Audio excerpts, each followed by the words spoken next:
Hello, everybody. This is Dwayne Sr, Tony Trestle, and joining us today on Tree Actions, the Human Forestry Podcast, is none other than Tim Reynolds. And Tim, owe you a debt of gratitude, you and Tony, actually, because when you asked me to join your podcast, the podcast that's yet to be named, and that's officially now its name,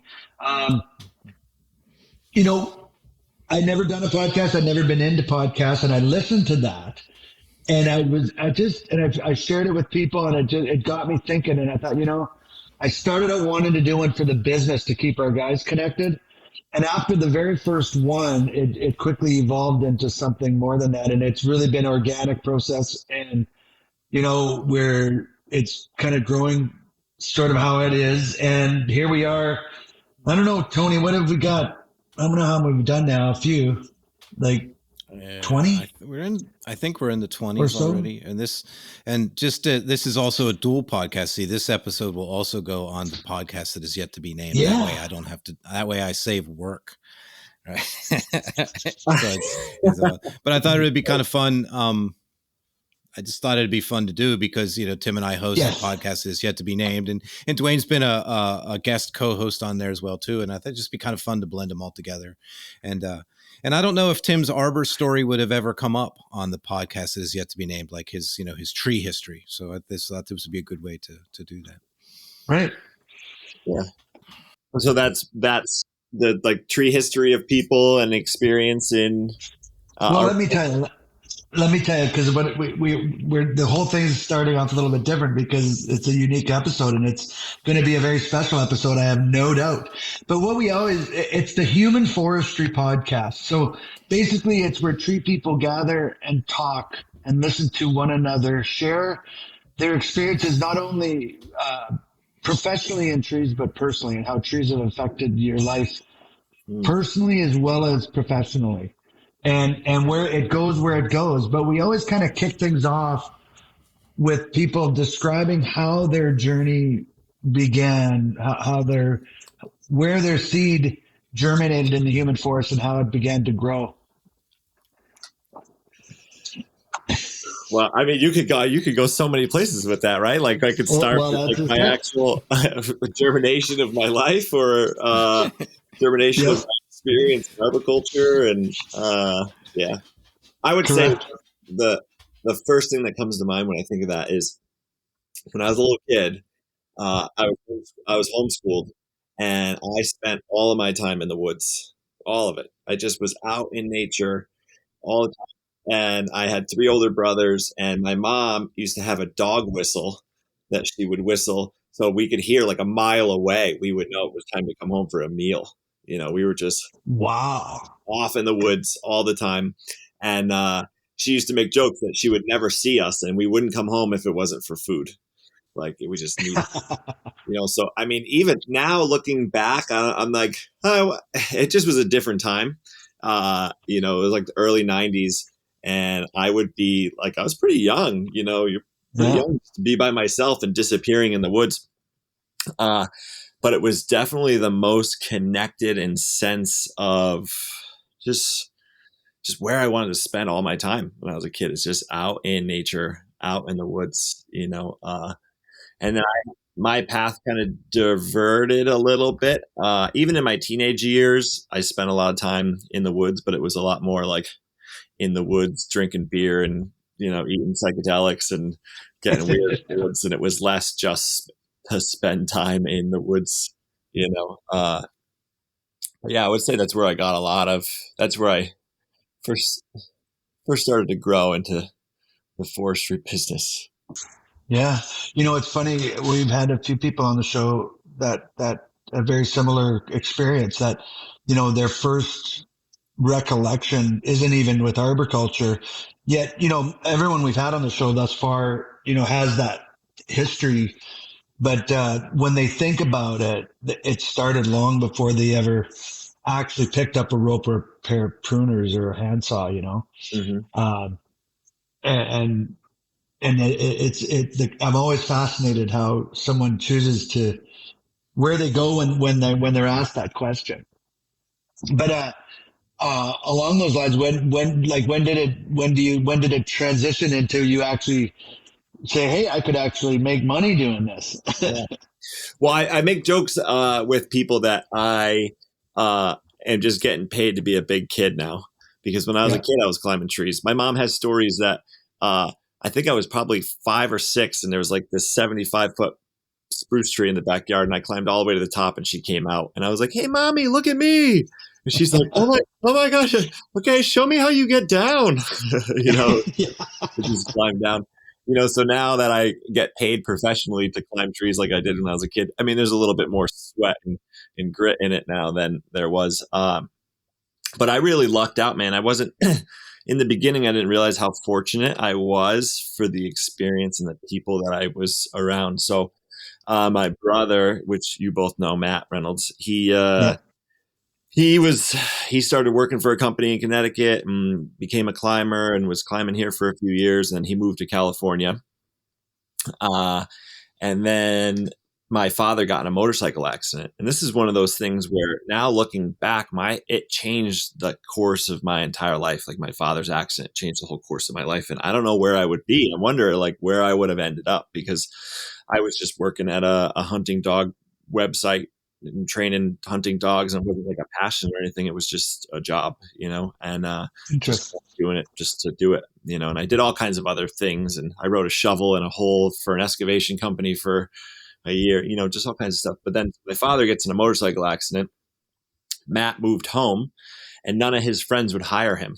He was trying to get a job, and all of them were like, no, you should be a sub. You should be a subcontractor.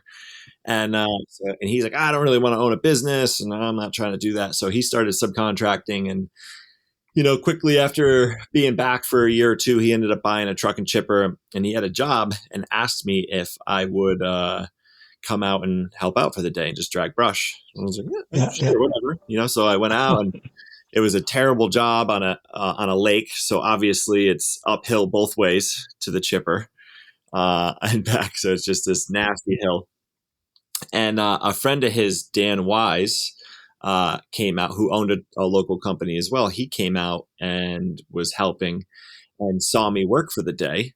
And then after working for the day, like a couple of days later, he called me and offered me a job and asked me if I would be interested in doing some tree work with him. And I was like, yeah, you know what? This sounds a little bit more promising than what I'm doing. So I took him up on the offer, and I didn't at the time. Like I knew, but I didn't realize how fortunate I was, because that year he had won the New England Tree Climbing Championship and was actually in a few weeks, a couple months after I started there, he was heading to Australia for the international competition. It was the year that it was in Australia, I think. And I worked for just a couple months, and then he asked me if I wanted to try climbing, and he set a rope up in his backyard and taught me how to footlock. So the first time I ever ascended up a tree, I just footlocked, and I did it pretty well the first time. And then he put me in a tree, and it clicked for me. I was like, oh, okay. And just because of my athletic abilities and climbing, and I've always kind of been a rock climber and stuff, I just took to it and was like, oh, this is cool. And yeah, from there, it's just off to the races. It's interesting. We had Wenda Lee. I think you know Wenda. She's been a competitor, and she was on the show a couple of weeks ago. Yeah. She describes the experience when she, first, it was like this amazing experience when she got up in the tree. It was just something clicked. And she just knew this is it. Like she just could feel it. And it was that experience of being in the canopy and in the tree itself, on rope. It sounds similar to what you had. It is interesting. So, I didn't realize that. I didn't know, that your father wasn't in the tree care business. He just got hurt and couldn't work. Yeah. Well, so he got a motorcycle accident and then was in ICU for 6 weeks, like in a coma, and it was rough. Wow. Like, it was touch and go for a while. So then Matt ended up wanting to be closer to the family. And it took almost a year for my dad to get out of hospitals and rehab centers and stuff. But yeah, so Matt is the one that really got me into the industry. And Matt would come and work with us sometimes. So I got to spend some time with him. And And then just as far as the beginning, like so blessed to have been learning from somebody who had such a high level of skill, and safety was like priority. There was no like, I just thought that's how you learned. And this is how tree work operated. And it wasn't until a few years later, I became a subcontractor and I started to see how other companies operate, and that it is not always standard practice to just have a helmet on or wear safety glasses or hearing protection at the chipper or wear caps when you're running a saw or any of these things that were just like the way I learned. I'm like, this is just how you do it, you know? Interesting. So, how would you, I'm sure I'm excited, kind of anticipating, which I shouldn't do, your response to this, but how do you draw parallels, or do you see parallels in working with trees and just being with trees, and into how it can teach you lessons of life or help you in your own personal life, as besides, just making a living in the trees? Oh yeah. Well, I mean, for sure. We could probably spend, the rest of the day, we could probably spend hours and hours making the parallels and the connections between all the analogies that you could take from trees. And, one thing though, that I found that a practice that I already had in my life before I started in trees is doing one thing at a time, right? The whole kind of mentality of one day at a time, and taking tasks one experience at a time, and not becoming super overwhelmed, and being really present in the moment.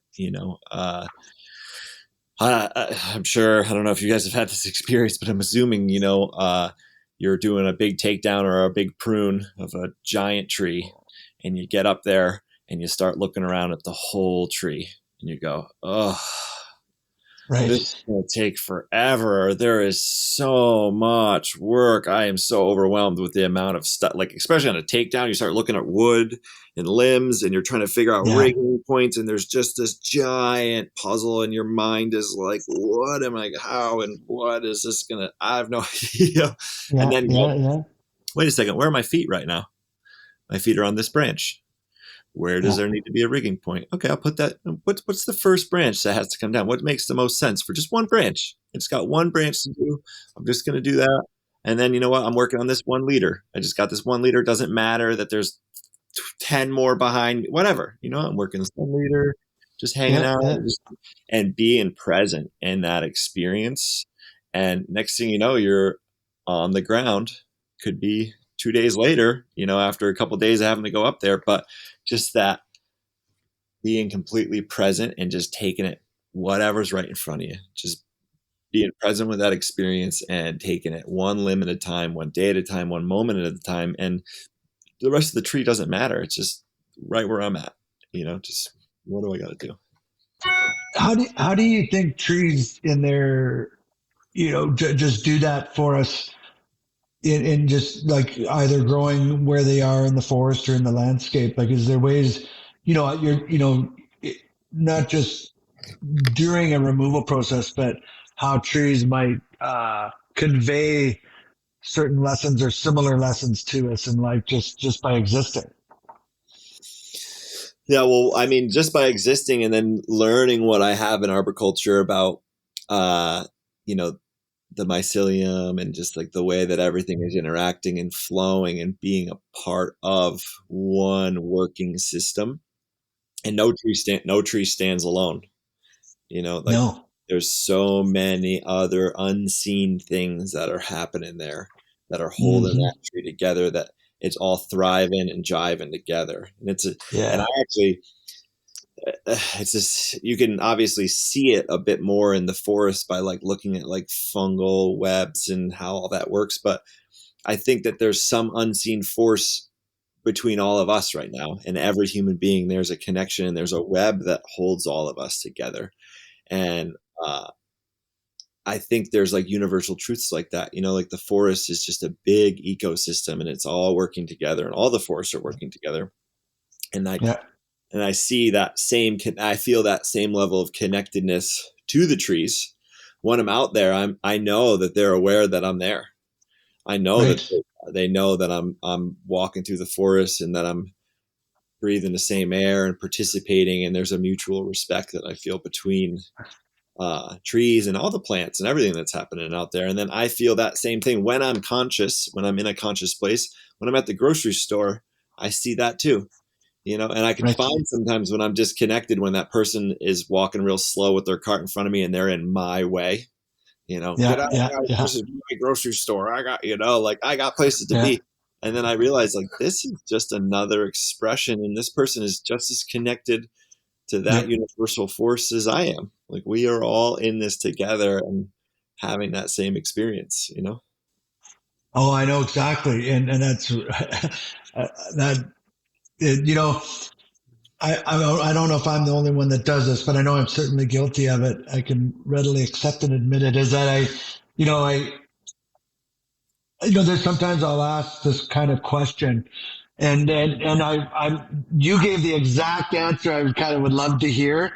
It's not always that I get that, and it's okay because it leads us in a different direction. But there is no such thing as a bad or wrong answer. But I just totally feel exactly the same way, and that there's, it's why I kind of get tickled and I always kind of chuckle when I say the Human Forestry Podcast, because I just think and it is so connected, and it goes, as you start to think about the model that exists in the forest and even in the urban forest, and how whenever they can, they join and connect and work together. It is such an example of really the whole planet is unified that way, right? And all of us, and I think, I don't know, I think, and certainly for myself, I've spent a lot of time not realizing the impact or power or the effect that I have in how I live and how I do things. You minimize, and you make choices that take that ability to think away from you, and you can lose that connection sometimes, but sometimes you're lucky enough to find your way back to it, and it's I think more and more people. Well, I'm not sure. I'm not sure if we were just having this conversation, a similar conversation with Todd Kramer an hour ago, and I wonder if it's part of the age we are, the age our trees are in the forest, that we're thinking more like this. But it seems to me, and it could just be my awareness, but it seems like there's more people aware of this concept these days. Is that just us, or is it actually happening?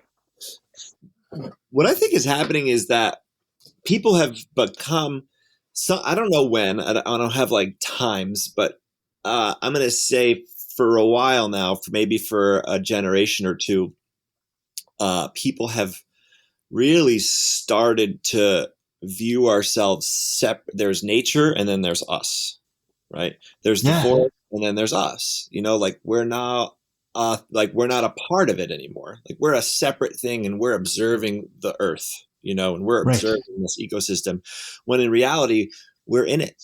We're observing it from the inside. So there's a longing, I think, inside human beings to reconnect to that, or to wake up to the reality of the connection that we are a part of this thing.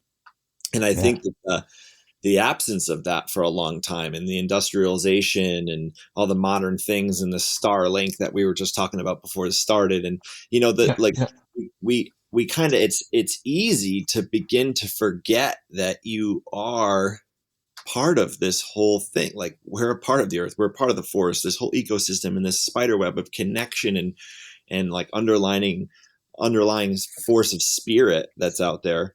We're a part of that, and it's starting to express itself. And people, like, I think the worldwide consciousness is starting to wake up to that desire, and more people are going out. There's things like, forest bathing, right? Like that wasn't a thing in our history. It was like, that's how you lived, and I spend so much time, like, I'm out working in the trees, and when I come home, I'm back out in the woods. I'm like, when I'm out hunting, and like, I know you share this too. Like, when I'm out hunting and I'm up in a tree stand, I just love it. I am so happy to be sitting out there and watching the fox play and the bear roll through and the deer come in. And like, I am just so in love with the process of being out there and watching the sun come up and be in the presence of nature and experiencing myself through it is just such an incredible thing. So I think I think there was a disconnect for a long time, and there's a lot of people that are waking up and acknowledging that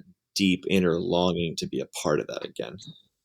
I agree, and I think as I've pondered it, and you mentioned Starlink, and we were talking about that earlier. I think, in some ways, it almost has helped me anyway, not just Starlink, but things, even the pandemic, how it forced me, if I wanted to connect, to use a different medium, a medium that I would not have ordinarily used. And what it did is it expanded a meaningful contact with people, like a far greater distance than I would normally travel to go see people at a far off place. Not like I'm talking like in Ireland, for example, from Canada, versus I wouldn't think that I would have regular interaction with someone in another country like that. But the pandemic brought that, which also accelerated probably the need to have this internet connection, which somehow for me is all of a sudden it's like, okay, well, now it's not just the planet. Like, I'm actually expanding it into the cosmos and the stars. It's like other worlds potentially, and even opening up my mind to the concept of there's probably these entities that are much more like us than we think, that have been watching us and are trying to care for us, but don't want to, the whole Star Trek model. Well, we can't give them too much technology too fast. And that's actually within the scope of my realm of possibility and thinking now, And of course, there's a bit more to it than that we'll probably get to in this conversation. But what do you think? Like, it just blows it just barriers just expand, and the limits are removed. Well, another thing that's cool is I've experienced it over the phone, but to feel that sense of connection, like that the three of us have right now, and there's thousands of miles in between us. And I don't think that I'm necessarily connecting to you through this, like through the internet right now. I think that there's actually a physical connection that's happening, and it doesn't matter the distance. Yep. Well, exactly. And I think this particular model, like for example, the internet, if you will, and the wireless connection that's coming into being, like, how can it move so fast? And that we are, if it's possible to send the data, like this image and the sound, over this distance, why isn't it the same thing capable? And why hasn't it been happening all along, where our heart energy and our mind energy and our soul's energy is even that much more powerful and that much more quick, or able to make that connection? And I think what the phone started to do, and now what the internet's starting to do, is it's showing us that, and I think that connection's always been there, and it's somehow been lost. Like, that you want to call it telepathy or whatever, like, but that we're able to actually communicate. Like, you hear about this where someone, there's a disturbance in the force, so to speak, and the time when you get a phone call a day later, that time the day before someone had an injury or something wonderful happened, and you actually felt it energetically, right? And I think there's a lot more reality to that, and maybe we're starting to become, through the technology, ironically, becoming more aware of that possibility, and that we're going to need Zoom. Zoom will just be like, we'll just tune in intellectually, possibly one day, and that's what is actually happening now. The energy that you speak of, I feel it exactly. And it isn't because, this is just creating the portal that we always have had at our disposal, but even now we're confined to feeling it so directly because we're in this moment together, looking at one another and talking to one another. But we haven't quite yet, or I haven't quite yet figured out how to do it absent of this venue. But maybe it's there too, you know what I mean?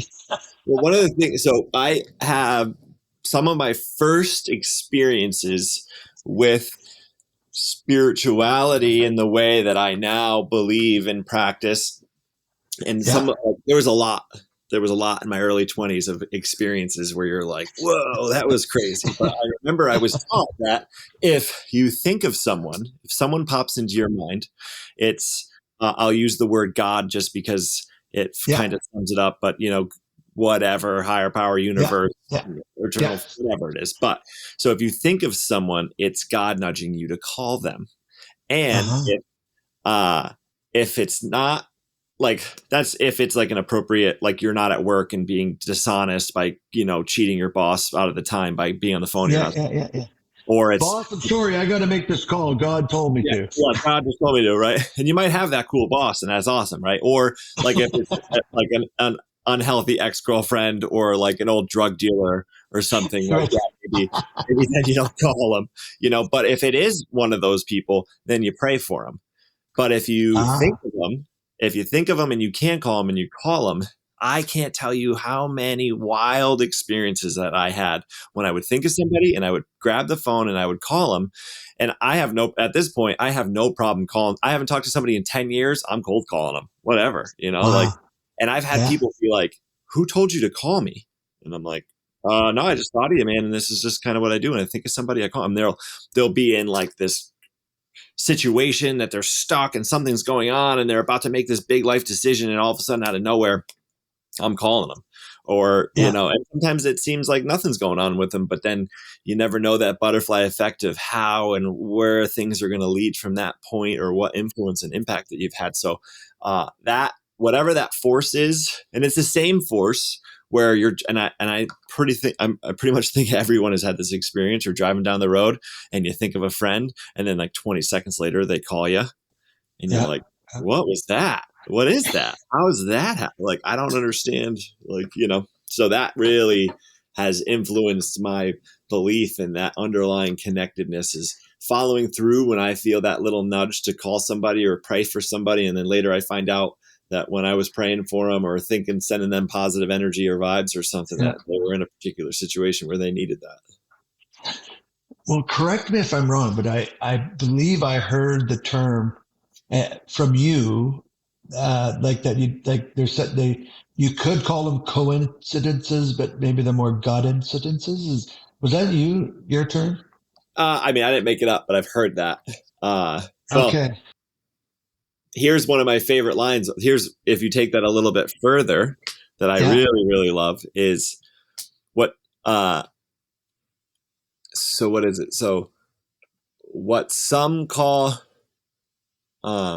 coincidence, few call synchronicity, we call it skill. Wow. Skill. And you bring up, that's interesting you say that, because as you were talking, I got to thinking that practice, that the concept of practice and meaning like doing it regularly. It's like training or drilling a skill.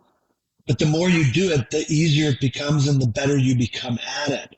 And that's, I think, what you're getting at in that comment, right? And like you say now, you so-called cold call people, but it isn't really even cold calling, because there's probably something, I think as humans, we want to, or I should say as humans, for myself, I want to always give myself a way out potentially by saying, well, I was led to, but if, like, maybe I'll get to the point with practice where I'll be able to say, you know what? I energetically was pulled to call you, and I think there was a reason for it, so I'm doing it. Yeah, give it a shot. You'll have people be like, wow, okay. Yeah, you have some cool experiences. Yeah, that's it's definitely practice. There's such a reward that comes with practice and diligence with the discipline, and I guess discipline's part of that, and obedience.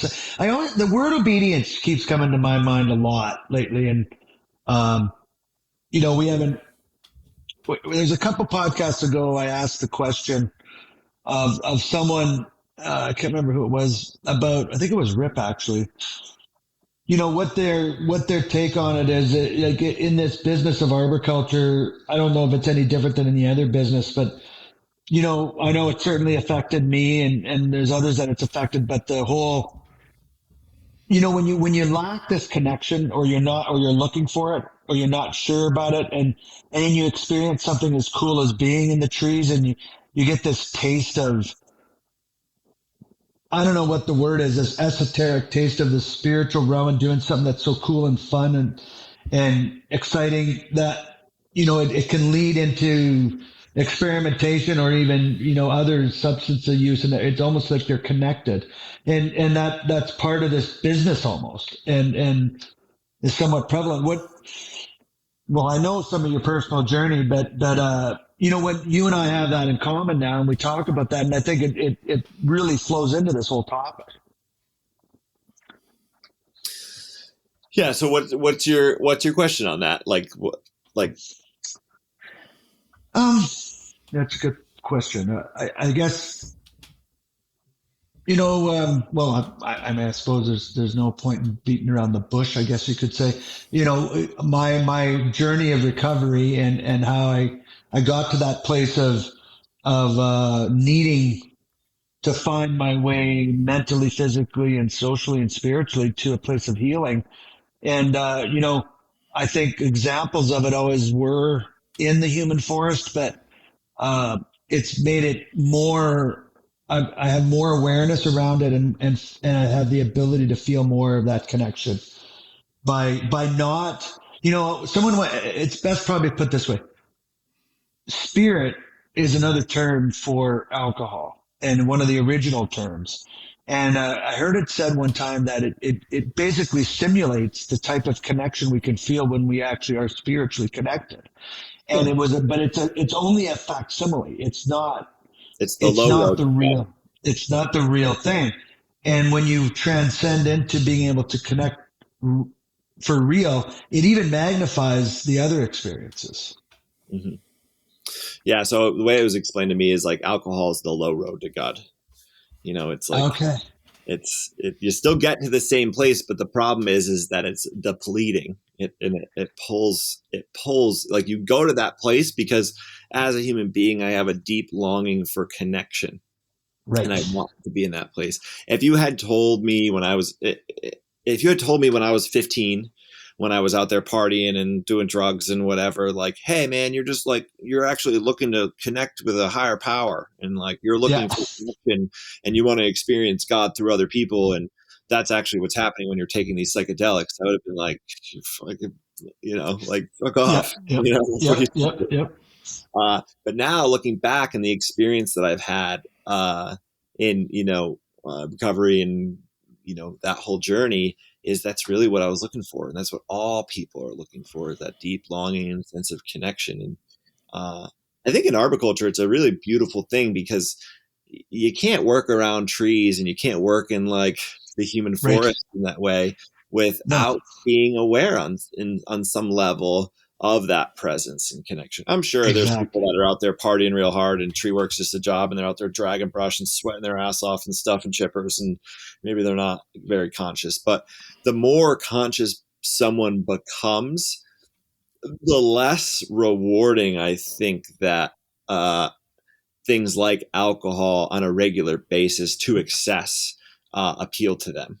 I think kind of the further into that journey, the more, like, I have some dear friends that are, that we're all friends with, that talk about that. And they're like, yeah, it's like the more time goes on, I find it less and less like appealing to me to get into that place. And I can actually get to what I used to long for in just a calm moment on the beach, or standing in the woods, or being around friends who I love and having that experience, And another thing that I've had the beautiful opportunity to experience is working on a crew of other conscious people and, getting a job done. And this is one of the things when Matt and I used to work, we worked together for about 10 years, man, the beautiful conversations and the connect, like, especially now with the Cenas and you got the Bluetooth on and we're like, I'm hanging off a crane, but I'm like talking about prayer and meditation, or like, or just like stupid dick jokes and stuff, but still the ability to, all the wood and all the crotches and stuff. Like we go down some rabbit hole there, but the ability to be around other conscious people and build community in that way, like in your business and with the other people that are passionate about the same thing, and finding more deeper connection. Yeah, you make a really good point. I think when you first get involved with that, and clearly, obviously, for most of us, it's typically at a younger age. When you got nothing but energy and time, it feels like, but over time, and not even, you don't even have to be that old to realize that it changes. Like that low road, doesn't offer the same fulfillment, and you're chasing something. And then, you find something like the tree care industry, and just by virtue of the work that it is, it fills a lot of that. It feeds a lot of that. But if you continue like I did to self-medicate and try to find your way through your own means,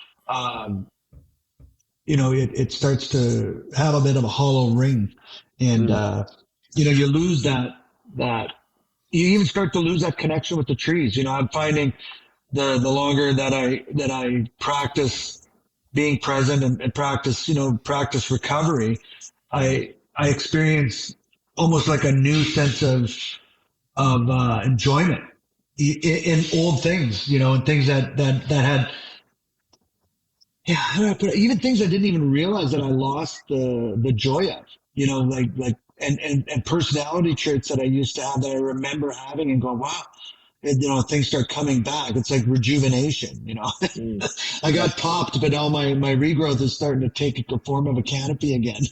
Yeah, well, it's like a rebirth, Yeah. I've also been having an experience recently. So, in my journey of arboriculture, man, I kind of like the wind got taken out of my sails like a year ago. I just I built a bit, like me and my brother finally decided to we partnered, we got so busy and we got all this equipment and stuff.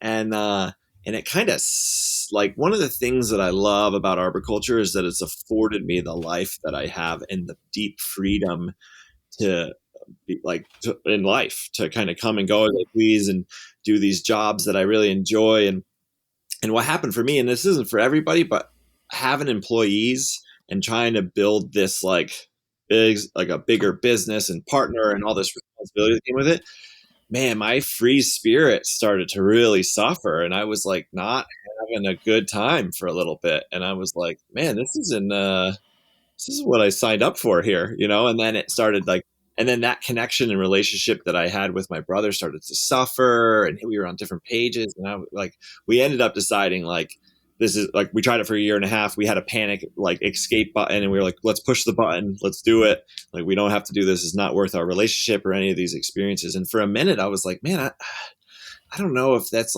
do I even want to do this anymore for a little bit? Because my body was responding to the negative experience that I was having, just taking that path. And I was having some consequences physically. Just was I don't know if I can hang in here doing this anymore. But then in the last 6 months or so, I've gotten back into it, and I have just been doing the jobs that I really enjoy, taking care of the clients that I've had for forever, going out and subcontracting for friends, and I'm smiling all day. And it's the joy came back to it. And I've been having this deep sense of gratitude for the trade and the experience and the ability to go out and do these things. And it's really shifted, just from last year to be I don't know if I can do this anymore. It's not fun. And I don't want to spend my life doing something that's not fun. Why would you do that? And to now be back in the joy of it there's just been this deep sense of gratitude about having that skill, Well, and it's interesting that you had the awareness and that you gave yourself the permission, you and your brother. That's, I think, a lot of people, even myself, I think there was a time period in my life where you feel obligated or trapped. You somehow feel you're going to be less than, or, and maybe other people can relate to that in their businesses now, in your job, in your career, and maybe, even whatever it is, I think it's important. And you're giving the example of we always have choice. We always have options. And when I think the minute you think you don't is when you really need to step back and have a look at things, because it's almost, I think it gets back to that energetic thing we were talking about. And when you're feeling that, something's trying to, but we got it blocked. Like there's, it's like there's something blaring at us, but you're so focused on something else, you can't believe you missed it later. But you could spend years missing it, and you did, you didn't stay in the fog for too long. You found your way out. Yeah, well, it was interesting because when we finally had the conversation, my brother came over and he was like, "Hey, listen, man, like he just came over, we had to talk," and he was like, "This isn't working." And I hadn't really thought of it before, but as soon as he said it, I went, "Oh, thank God." Yeah, me too, man. I didn't even know. Like, yeah, let's not do this, man. I don't want to do this anymore. Like, this is not what I want. I have I also am not just in arboriculture. I'm also like a professional rock guide. So I'm taking people rock climbing. So I'm just a whitewater rafting guide. So I'm in nature all kinds of other ways.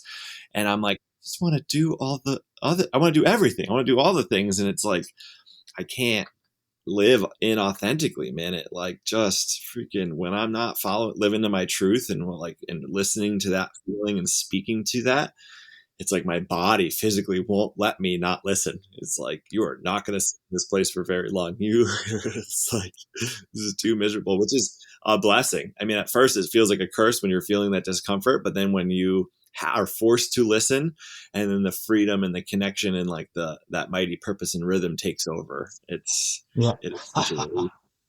The mighty purpose and rhythm. Yeah, that's and it's interesting because trees don't have the luxury of deciding for a while. They're gonna, an oak's gonna say, "Well, I don't like this. I want to try something else." Like they find what they need and gather what they need in place, and seemingly don't complain. I don't know that they have the capacity for that, but and I think the trees themselves are that, you could take the whole from, there's trees probably most of us know in our life, not necessarily trees that we worked on, but trees that are special to us for whatever reason. And they're big and they're old and they were when we first met them, and they're going to be that way long after we're gone, and I think that's another unique thing that trees bring to us, is that sense of space and longevity or faithfulness, something like that, Yeah, they definitely hold that.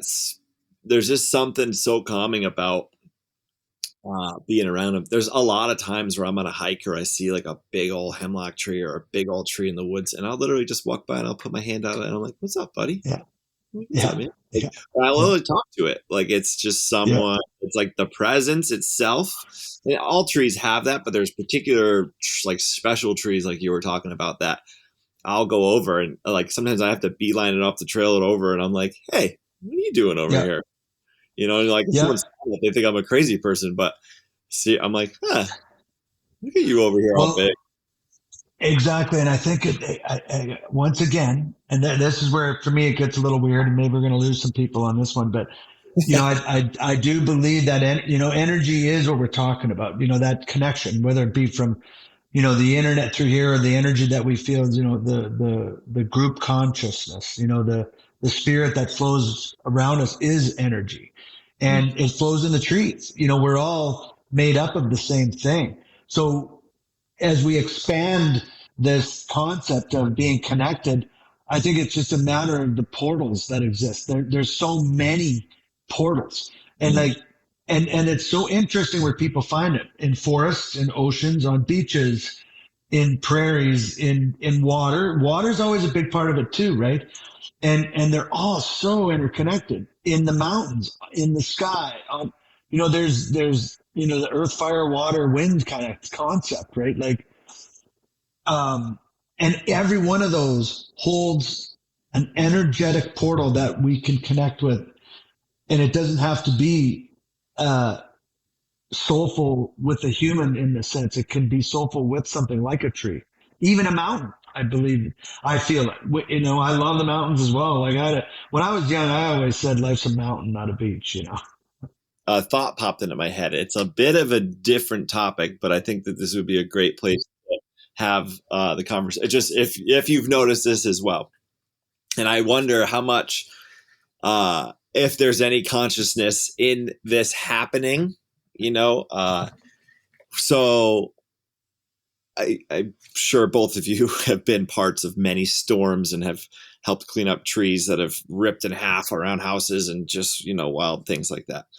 But I want to say probably either 8 times out of 10 or 9 times out of 10, a tree, when I get a phone call that a tree ripped down during a storm, it could not have fallen any more perfectly to miss a house, to miss a car, to miss whatever, and just be propped up perfectly and caused almost no damage and just be this massive. I mean, I've pulled trees out of houses with cranes and all kinds of stuff, right? So they go through houses, that happens. But for whatever reason, it seems to be some true, like some physics or something is happening where they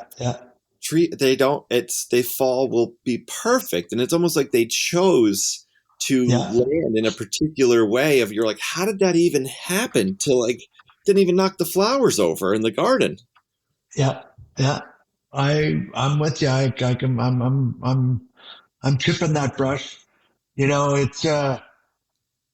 is one, I remember, one time,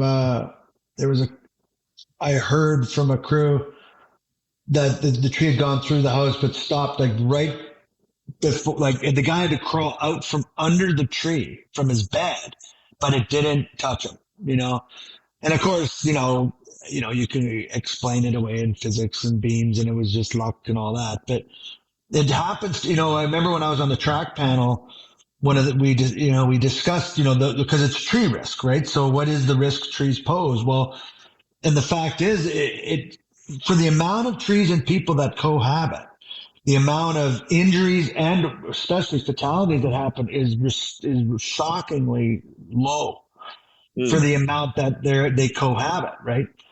And is that a coincidence? Well, I mean, that's it. That's the big debate. But I don't, they are living things, and I don't think it's as coincidence as we might think.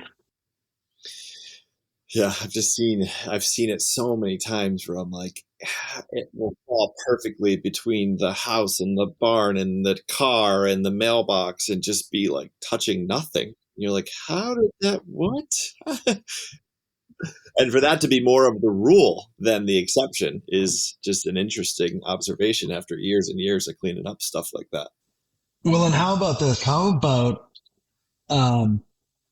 there being an energetic, what's the word I'm looking for? Reason, or that there's an energetic causal effect on because of the vibrations that exist between the people in and around the tree and the tree itself. Could that be possible? Not to suggest that trees pick favorites or anything like that, but it's just they're aware of their presence, so that's why it happens. Maybe, I don't know. And we're getting into the weeds for sure, but it's interesting stuff, and I think there's a lot more to it than. If you have space for it, I think there's a lot more to it than we're aware of. And I think that's something that's growing, in the world, so to speak. No, next time somebody's house gets crushed by a tree, I'm going to be like, you're a bad person. What do you got going on? Why is this happening? But see, that's what I mean. I don't think it's about the trees saying you're bad. I don't care if I crush you. Yeah. It's the energetic that they're not even aware, or there's not that energetic connection to even realize they're avoiding it. They don't know, or now that's, I know I'm getting weird, but you started it. Yeah, that's what I said. I was like, we might be going into the weeds here a little bit. It's definitely something that I've thought of and experienced, and I'm sure the other tree people listening to this will relate.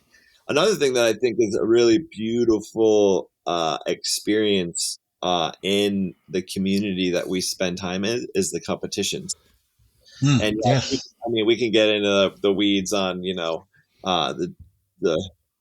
politics of it all, but the experience of gathering like-minded tree people and the community that happens when you're at a tree climbing competition, or, it also happens at some of the expos and trade shows and stuff like that. But man, the competitions when you're around, like everyone who has ever come to watch or participated or anything always comments on like how unlike any other form of competition it is that they've ever experienced, and man, some of the connection, I don't think the three of us would be having a conversation right now if it wasn't for the climbing comps. Like that's how I got linked into so many beautiful people's lives and connections and friendships. And yeah, it just is something also that I would strongly encourage anybody who's interested in arboriculture or getting involved, and just to go and participate and volunteer or show up and compete and be a part of. And that's really a great way into the community. I agree. And it is a very receptive community. I remember just by coincidence flying back from, it was actually the New Zealand Arborist Association. I was speaking down there, and our flight return home stopped in Hawaii. And so we decided to stay a week in Hawaii because we were already there, kind of thing. But unbeknownst to us, it was the World Surfboard Championships taking place. Right while we were there, right at the beach where our hotel was. So it was like, it just was absolute fluke. But what I was blown away by, I'm sitting there talking to this guy, a surf guy, obviously. And, people, I didn't notice at first, but it became clear to me afterwards what had happened, because he's telling me what's going on and what they're looking for. And he's just explaining the event to me, like, just, because I don't know. And then he finally walks away, and it's like 10 minutes later, I see him over there, and he's being interviewed by TSN and all this stuff. And some people walked over and said, "Man, so how do you know?" I don't even remember his name. And I said, "Well, what do you mean?" They said, "Well, you guys were talking like." I said, "I just asked him what was going on." I said, "I don't know anything about this." And he was the current world champion, right? And I'm like, man, this is just like tree climbing competition, because anybody could walk into a park, watching an event, and walk up to Mark Chisholm or Bettis or whoever, right? And whoever whatever champion might be at the time. And they would talk to him and explain it to them with just like and that is part of the uniqueness of, so I do think it exists in other fields, but interestingly enough, surfboard, like they're on the ocean, and the connection those people have with the ocean is, I believe, as powerful energetically, spiritually, as it is with people in the trees. And here you are with, like, when I think of trees and the titans they are in the spiritual realm, I think ocean's right up there with it, right? Oh, yeah. They're like, and they're not rivals, they're complementary. Like, how amazing, each one is. And I haven't been to rock climbing competitions and things like that, but I almost have a feeling it'd be very similar. Yeah, I bet. Well, I think maybe it's something more about just the community of people that are gathered around the love for a particular set of nature. It doesn't matter the nature that it is that we're participating with, but I think, it probably is like a truth that happens at all these different competitions, or just when I'm out rock climbing, and one of the things that I love about it is if you see somebody else that's out there rock climbing, they're cool. They're going to be a cool person. Like, for the most part, you're not going to meet like an asshole that's out there who loves to climb rocks. And sure, maybe there's some, whatever, but and it's the same thing when you're out backpacking. You see somebody else that's hiking through the mountains, you're like, this is probably one of my people. We get along and connect, because this is, whether it's the fact that we're both have a passion for a shared experience, or that they are just engaging and interacting with nature on that level. That it is an interesting concept. Is it more than that? Because that would really bring that is just that is fascinating, that you mention it like that, Tim, because what an interesting thing to research or to investigate further like that. What is it? Is there a common thread? And is that common thread the connection to nature and how that connects us all? That's really interesting, because you're right. And isn't it interesting how many arborists that I'll call them real arborists, people that stay in the business through the thick and the thin of it. Like, it isn't always fun, but they love it enough to stay through it all, even stuffing chippers for a while, all of that stuff. But how many of them enjoy camping, hiking, fishing, hunting, like all the other outdoor pursuits, right? Of course, I mean, it's outdoor work, so it makes sense, but interesting. Yeah, well, I just have that deep sense of gratitude for the ability to do something that I enjoy on that level, and that also affords me a beautiful life. I've been spending some time recently thinking about because lots of people look at my life and they think, how do you travel so much? And how, like, the life that I live it's pretty freaking, pretty dope life, and it is. And people say, like, how do you do what, like, how? And I really been thinking about it recently of, if I was to talk to someone younger or somebody who wanted to live a similar life, my thought would be like, get a skill, like a trade. But then even certain trades, you still wouldn't have the capacity to show up in the way that I do as a contractor, or just have a truck and chipper and go out and do jobs when I want. And like in that particular aspect, Man. But just having a skill like that and being able to afford a life in the way that I do I've been sitting with gratitude with that. It is so wild, like how many times you've spoke, Tim, and I'm thinking the same thing, and it just expounds on what I'm thinking of, because right when you started sharing, I was thinking, and then you basically almost said it, but I think people that are involved with those types of sports and or work activities, like tree work, even doctors, where you don't have a blueprint or an engineered spec to follow. Like, you can't apply 100% engineering specs or physics to trees or to rock climbing or to hiking or to fishing or to hunting. Like, there's all these elements that are out of your control, and some of it just, like, that when that deer, you get the shot at that deer, you get a chance. It's like, it's a gift. It's a blessing. It's luck. It's all of those things. And like, when you decide where to make the cut, when you decide, like, you apply knowledge and training, but there's always an element of it that you have to go on a bit of faith and a bit of trust that wood is going to react like it did last time, and it should all be. And that is a common thread to all of these themes we're talking about. And doesn't that give us the ability to live our lives with the element of the unknown, being okay with that and the trust of that? And when everything's engineered and there's a standard to follow on every single thing, maybe that limits the possibilities that we think we can live, how we could live our life. Maybe.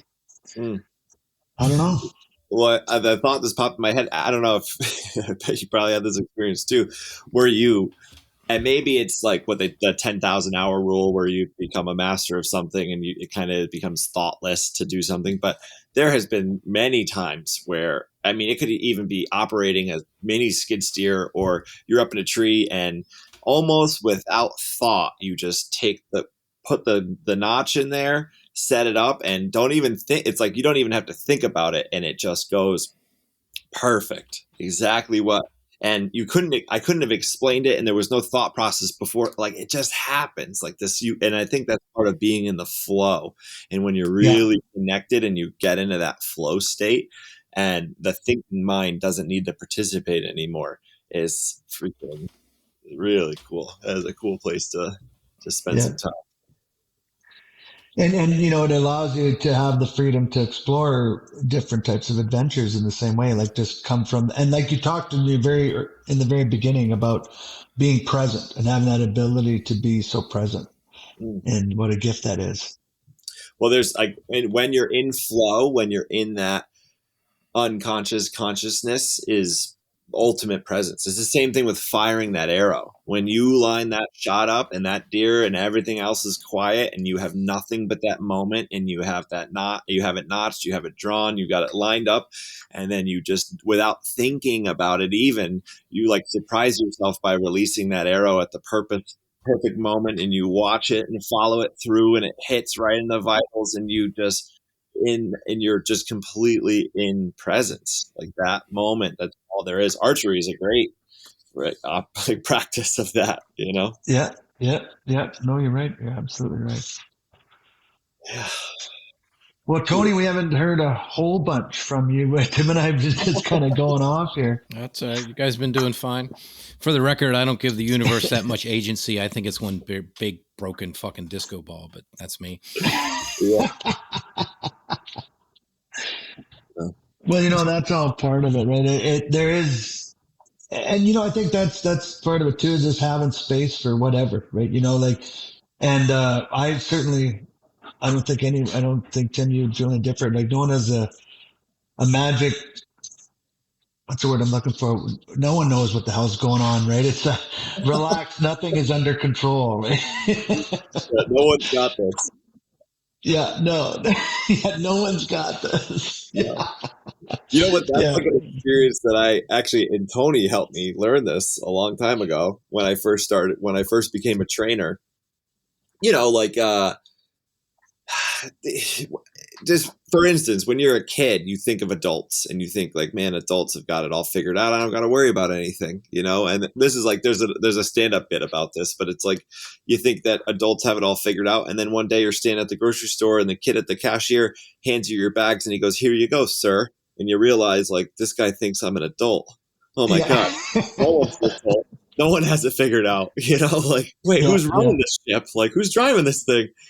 And then when I became a trainer and I would go out and we're going out in these pretty professional situations where we're about to present in front of 50 people.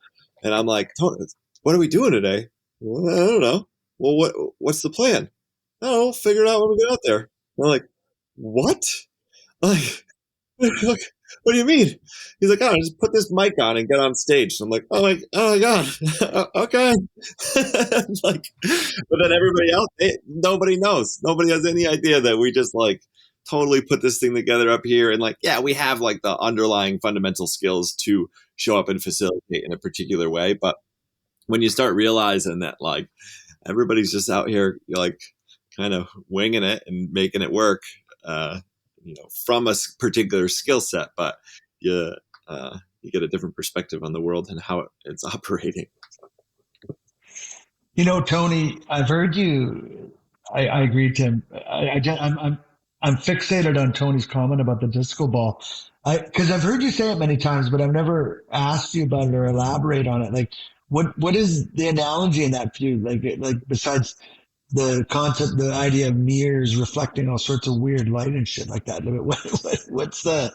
I wrote an essay on it called "The Universe is a Fucked Up Broken Disco Ball." I'll send it to you. But in essence, the idea started, I always thought, like when I was younger and you're trying to like choose a course in life, it seemed to me if you're going to make an analogy for the universe, you'd call it like a spotlight, right? Like that was the way I thought about it. Like the universe will show you the way and something will manifest itself and you'll go down that road. And over the time, I've realized that it's just a disco ball, right? And the light that shines on it, to follow the analogy, is like you and I, right? The universe just reflects it back, but it's a broken disco ball because it doesn't ever repeat, because that would be boring as shit. So it's not that it's indifferent. It's just that it's there and you have to choose the pattern you're going to follow and run with it. The universe doesn't give a shit. It just reflects it back. That's kind of the essence of the world, is a fucked up disco ball, broken nonetheless. Wow. I'll send you the essay. Yeah. Interesting. Well, I'm glad. Thank you for that. Yeah, I'd love to meet. Sounds like another episode. Yeah. But that's an interesting concept, Tony. I dig that about what do you think, Tim? Reflected broken disco ball, or no, that the universe reflects it back. That's really what's standing out for me in that comment. The universe just reflects it back.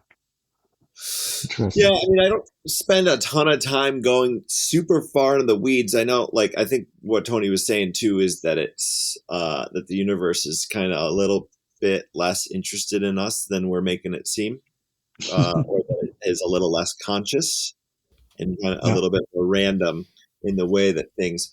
So there is, I do also have a sense, there's part of me that thinks it's a bit of a combination of both. Like, I think that there is some randomness and there is some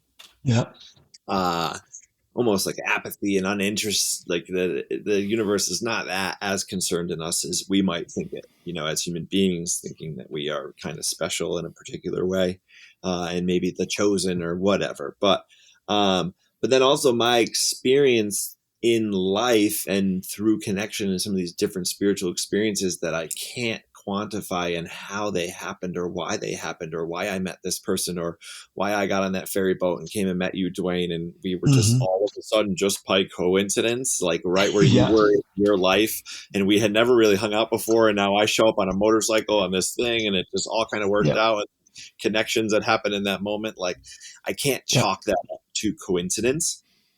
And the more I've practiced it, the more it's actually become a working skill in my life. Now it's a thing that I almost rely on and count on. So that leads me to believe more that it's a little bit more interested, or there's a little bit more universal input into my life than just the random array of reflected light from a broken disco ball. I think that there's both. I don't know how you would quantify that or explain the existence of both truths being. But yeah, that's kind of my thought on it. Yeah, well, and it's very true. Like, and even explaining, we had that. I forayed down the road of the trees missing homes because of energetic awareness and things like that. Like what is random and what is divinity or creation? Like that. It's almost the debate between creation and evolution. Almost what we're talking about. Because there has to be some order to something. There clearly is. The sun, the moon, the cycles. There's orders to things. There's a certain cycle of life, but yet there's a lot of randomness in amongst it all. So I can't help but think it's got to be a blend of it as well. And a lot of it's so much like what reflects back to you is so often what you're putting out, or very much what you're putting out. Yeah. Right. So whatever light, whatever input there is going to reflect the output. And, maybe in 20 years, Tony, you'd if you read that very essay, you might change it a little bit because of where you're at yourself. Who knows? Right. Who knows? And it doesn't invalidate it. That's the other thing. It's just, it's all at the stage we're at. Right. It's quite interesting.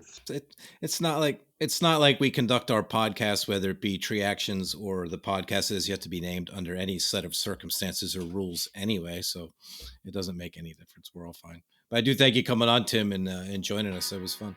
Yes, absolutely, Tim. Thank you so much. And let's do it again.